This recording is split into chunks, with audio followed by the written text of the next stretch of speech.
সেই দেশটাই নাকি সবচাইতে বেশি বড় দেশ, সম্মান দেখায়, সম্মান শিখায়, আমাদের অবকাঠামো ঠিক করে, অন্যান্য দেশের এই সেই অনেক কিছু তদারকি করে। ওই দেশটার নাম আমরা সবাই অনেকেই জানি। Yes or no?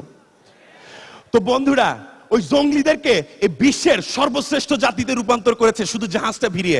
আজকে আমি আপনাদের এভাবে করে বলতে চাই, এই বাংলাদেশে একটা জাহাজ নতুন ভাবে আমরা সবাই শুরু করেছি, যেটা নেতৃত্ব দিচ্ছেন রফিকুল আমিন। বলি এভাবে, এই জাহাজ যেদিন তীরে ভিড়বে, বাংলাদেশে হবে সর্বশ্রেষ্ঠ জাতি এই বিশ্বের মানচিত্রে, নো ডাউট অ্যাবাউট ইট। এটা আমার স্বপ্ন। অনুভূতি, আমিন ভাই বলেছিল 15 লক্ষ টাকা দামের গাড়ি দেবে আমিন ভাই, কিন্তু আমি নেওয়ার সময় প্রায় 37 লক্ষ টাকা দিয়ে গাড়ি নিয়েছি। আপনি বুঝেন না আমার অনুভূতি কি। আর একটু যদি বলি অনুভূতিটা অনেকটা এরকম যে অনুভূতির কথা ওই দিন বলবো, সেদিন অনুভূতি বলে বোঝানো যাবে। আমিন ভাই 15 লক্ষ টাকা দামের বলেছিল, নিয়ে নিয়েছি কত? 37 লক্ষ টাকা। আমিন ভাই নাকি বড় বড় স্বপ্ন দেখায়। আমিন ভাই কোথায় বড় বড় স্বপ্ন দেখায়? আমিন ভাই থেকে বড় স্বপ্ন আমরা বাস্তব করে ফেলি। এই জন্য আমিন ভাই বড় স্বপ্ন না দেখে কি ছোট স্বপ্ন দেখবে। আপনি বুঝেন না আমার অনুভূতি কি।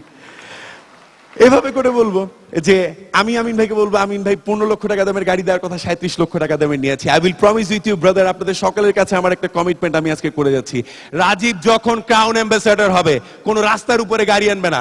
ডেফিনেটলি আমি রিকোয়েস্ট করবো আমিন ভাইকে যে অবশ্যই সেলিব্রেশনটা, বস আজকে ম্যানেজমেন্টকে, গোফ্রেন্ড ভাই আছে, আমার রিকোয়েস্ট এটা অবশ্যই স্টেডিয়ামে হতে হবে। আমি হেলিকপ্টার নিয়ে নামতে চাই, 6 কোটি টাকার হেলিকপ্টার নিয়ে নামবো, no doubt about it. That is my dream. ওই দিন হবে অনুভূতির কথা। এবার আসেন, তাহলে অনুভূতি জানতে যাচ্ছেন, আমি বলি আমার ওই দিন হবে অনুভূতি, কারণ এটাই হচ্ছে আমার স্বপ্ন যে অ্যাম্বাসেডর আমাকে হতে হবে।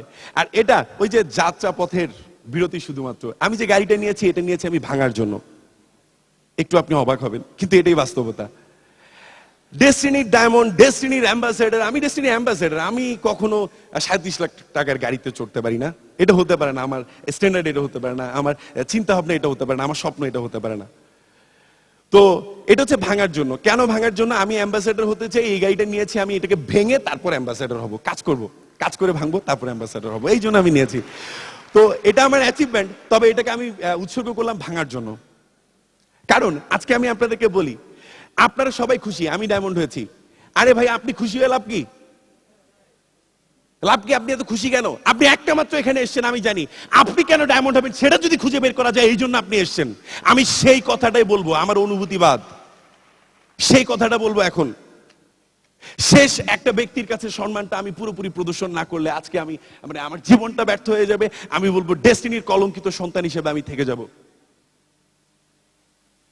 আমার বাবা, যে মানুষটি সামাজিকভাবে অনেকগুলি, উনি সামাজিকভাবে একটু ভালো অবস্থানে আছেন, এই জন্য নানান ধরনের কথা উনি বলতো সবসময় ডেস্টিনিকে নিয়ে। আমার মনে আছে, আমার বাবা আমার চাচাকে পিটিয়েছে আজকে থেকে 5 বছর আগে। তার মানে আপনি বুঝতে পারছেন আমি উনার জন্য মামুলি ইনসান মাত্র, যে কোনো সময় শুরু হয়ে যেতে পারতেন।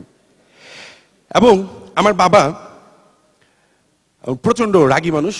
আমার বাবা একদিন ভাত খেতে খেতে বলছে মানে আমার মাকে যে তোমার ছেলে ডেস্টিনি করে, তো ওর জন্য আমি 50,000 টাকা রাখছি। ওকে যখন মানুষ বেঁধে রাখবে, যখন ধরে পিটাবে, তখন তুমি তাকে এটা দিয়ে মানে ছাড়ায় আনবা, আমি রাখছি তার জন্য। এবং বিশ্বাস করেন, আমার ওই দিনের কথাগুলো এখনো মনে আছে। ওই দিন আমার মা এত ভয় পায়, এত ঘাবড়ে যায়, তখন আসলেই চিন্তা ভাবনা শুরু করে যে আমার বাবাই কিন্তু প্রথম আমার মায়ের মধ্যে সন্দেহটা ঢুকায় দেয়।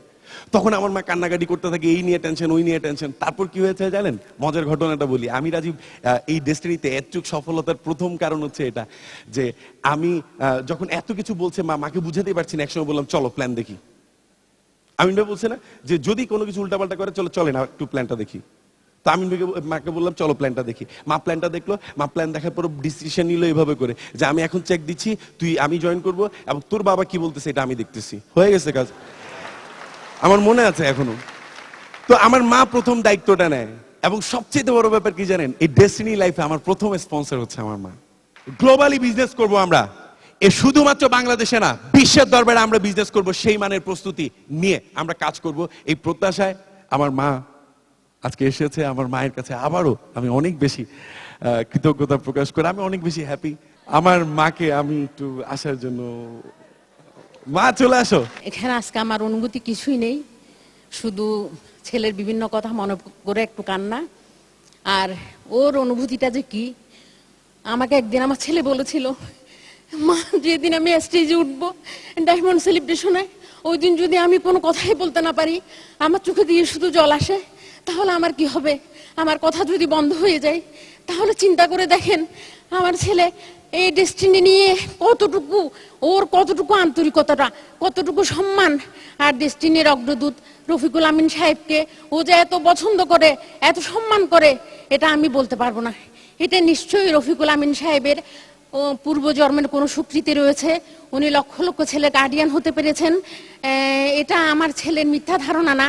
ও যেদিন প্রথম ডেস্টিনিতে জয়েন করে, ওই দিন ডেস্টিনিকে, ডেস্টিনি শব্দটাকে এমন আন্তরিকভাবে, এমন মন থেকে এমন সম্মান দিয়ে নিয়েছে, যার কারণে আমার ছেলে আজকে এতটুকু অবস্থানে এসে পৌঁছেছে।